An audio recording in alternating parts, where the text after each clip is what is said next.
আল্লাহ কেন মানুষের আঙ্গুল ছোট বড় করেছেন?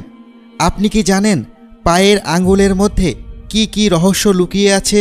মানুষের মধ্যে কি কি বৈশিষ্ট্য আছে তা এই পায়ের আঙ্গুল দিয়ে চেনা যায়। স্ক্রিনে দেখানো কত নম্বর চিত্রটি আপনার পায়ের সাথে ম্যাচ করে তা আমাদের জানাতে ভুলবেন না। আমাদের হাতের এবং পায়ের আঙ্গুলের আকৃতি এক এক রকম, কোনোটি ছোট, কোনোটি বড়, আবার কোনোটি মাঝারি আকৃতির। এই আঙ্গুলগুলো আকৃতির দ্বারা আমাদের কি বলার চেষ্টা করে? আমাদের পায়ের আঙ্গুলের আকৃতি বা ধরন থেকে কি আমাদের আদি গোষ্ঠীর পরিচয় জানা সম্ভব? ইসলাম এই সম্বন্ধে কি বলে? চলুন আমরা জেনে নিই যে আমাদের পায়ের আকৃতির মাধ্যমে কিভাবে আমরা আমাদের আদি জাতগোষ্ঠী সম্বন্ধে জানতে পারি। প্রাচীন ইতিহাস নিয়ে গবেষণা করলে জানা যায় যে পাঠান নামক জাতিরা বনি ইসরাইল জাতিগোষ্ঠীর অংশ।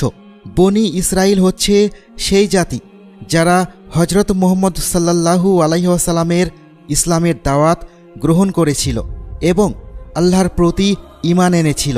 পরবর্তীতে তারা কালের বিবর্তনে আফগানিস্তানে স্থানান্তরিত হয়ে যায়।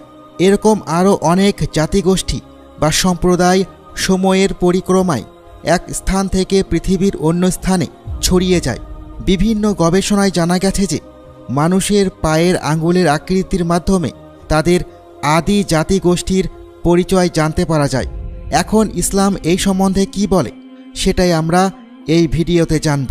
এরকমই একটি গবেষণালব্ধ তথ্য থেকে পাওয়া যায় যে কোনো মানুষের পায়ের আকৃতি যদি স্ক্রিনে দেখানো প্রথম পায়ের চিত্রটির মতো হয়, অর্থাৎ বুড়ো আঙ্গুল থেকে কনিষ্ঠ আঙ্গুল পর্যন্ত বড় থেকে ছোট হয়ে ক্রমশ নিচে নেমে যায়, তাহলে সেই ব্যক্তি প্রাচীন মিশর সম্প্রদায়ের, অর্থাৎ তার আদি গোষ্ঠী হল মিশরীয়।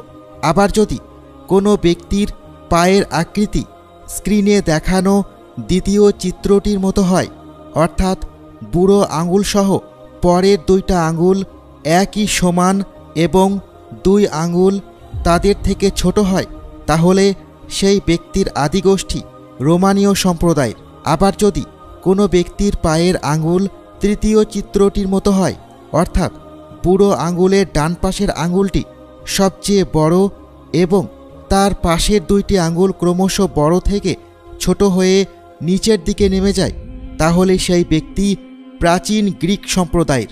আবার যদি কোনো ব্যক্তির পায়ের পাতা চতুর্থ পায়ের মতো হয়, অর্থাৎ বুড়ো আঙ্গুলটি সবচেয়ে বড় এবং বাকি চারটি আঙ্গুল ছোট আর সবগুলো একই সমান হয়, তাহলে সেই ব্যক্তি জার্মান সম্প্রদায়ের। কিন্তু এই ধরনের পায়ের মানুষ পরিমাণে খুবই কম। সচরাচর এই ধরনের পা খুবই কম দেখা যায়।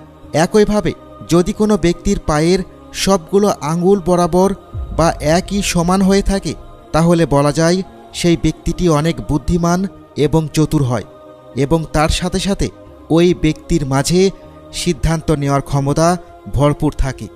আর যেসব লোকেদের পায়ের আঙ্গুল উপর থেকে নিচে ক্রমশ বড় থেকে ছোট হয়ে আসে, সে ধরনের ব্যক্তিরা অনেক গম্ভীর প্রকৃতির হয়ে থাকে। তারা তাদের গোপন বিষয় কখনো কারো সাথে শেয়ার করে না। তারা সব সময় সব কথা নিজেদের মাঝে চাপা দিয়ে রাখে। যে সকল লোকেদের পায়ের প্রথম দুই আঙ্গুল এবং পরের তিন আঙ্গুলের মাঝে অনেক বেশি ফাঁকা থাকে, ধারণা করা হয়ে থাকে তাদের মন মেজাজ ঘন ঘন পরিবর্তন হতে থাকে এবং তাদের মধ্যে অনেকেই বদমেজাজি হয়ে থাকে। আবার যদি কোনো ব্যক্তির পায়ের দ্বিতীয় আঙ্গুলটি উপরের দিকে মোটা এবং নিচের দিকে সরু থাকে, সেই ব্যক্তি অন্য ব্যক্তির কথায় খুব দ্রুত সম্মোহিত হয়ে যায়। আমাদের মানবজাতির মধ্যে এই বিষয়টি খুবই কমন যে প্রতিটি মানুষ তাদের জাতি বা বংশ পরিচয় নিয়ে খুবই গর্ববোধ করে আর গর্ব করে বলে যে সে ওই জাতিগোষ্ঠীর বা ওই বংশের। আমাদের ইসলামেও এই বিষয়টি বলা হয়েছে যাতে একজন ব্যক্তি তার কম এবং জাতিগোষ্ঠী সম্বন্ধে তালাশ করে এবং তার বংশ পরিচয় সম্বন্ধে জ্ঞানার্জন করে। যেমন আবু হুরায়রা রাদিয়াল্লাহু তাআলা আনহু হতে বর্ণিত, রাসূল সাল্লাল্লাহু আলাইহি ওয়াসাল্লাম বলেছেন, তোমরা নিজেদের বংশ পরিচয় সম্বন্ধে জানো, নিজের মাযহাব সম্বন্ধে জানো, নিজেদের মধ্যকার সম্পর্ক সম্বন্ধে জানো, কারণ নিজেদের মধ্যকার সম্পর্ক জানলে পরস্পর একে অপরের প্রতি ভালোবাসা বাড়ে, সম্প্রীতি বাড়ে, সৌহার্দ্য বাড়ে। একজন ব্যক্তির বয়স এবং সম্পদের মাঝে যোগসূত্র রয়েছে, কিন্তু অপরদিকে জাত গোষ্ঠীর বা বংশপরিচয় শুধুমাত্র অহংকার করার জন্য জানা। এই প্রবৃত্তিটি আয়ামে জাহিলিয়াত বা জাহিলি যুগের মানুষদের বৈশিষ্ট্য ছিল। মহানবী হজরত মুহাম্মদ সাল্লাল্লাহু আলাইহি ওয়াসাল্লাম বলেছেন, আমার উম্মতের মাঝে আয়ামে জাহিলিয়াতের 4টি বৈশিষ্ট্য থাকবে। সেগুলো হলো নিজের জাত গোষ্ঠী বা বংশ পরিচয় নিয়ে গর্ববোধ করা বা অহংকার করা, নিজ বংশকে কলঙ্কিত করা, আকাশে তারা দেখে বৃষ্টিপাতের খোঁজ করা, আর যুদ্ধ বিগ্রহ করা।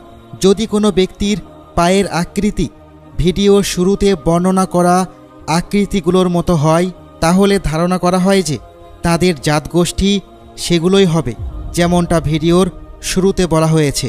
কিন্তু এই বংশ পরিচয় নিয়ে গর্ববোধ করা বা দম্ভ করা জাহিলি যুগের মানুষদের বৈশিষ্ট্য।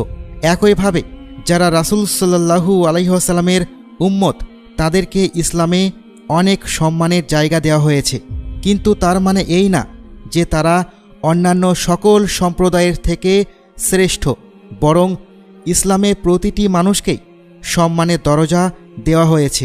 জাতগোষ্ঠী যাই হোক না কেন, প্রতিটি মানুষের অবস্থান তার নিজ নিজ আমলনামা দ্বারা পরকালে যাচাই করা হবে। কোনো এক বর্ণনা হতে এও জানা যায় যে মানুষের পায়ের আঙুলের আকৃতির মাধ্যমে তার ভবিষ্যতে সে কি করবে সে সম্বন্ধে জানা যায়, কিন্তু এটি সম্পূর্ণ একটি ভুল ধারণা, কারণ একমাত্র আল্লাহ তাআলাই গায়েবের খবর রাখেন। তাই আমাদের এইসব ব্যাপারে চিন্তা না করে নিজেদের আমলের প্রতি মনোযোগী হতে হবে। আল্লাহ তাআলা আমাদের সঠিক জ্ঞান দান করুন। আমিন।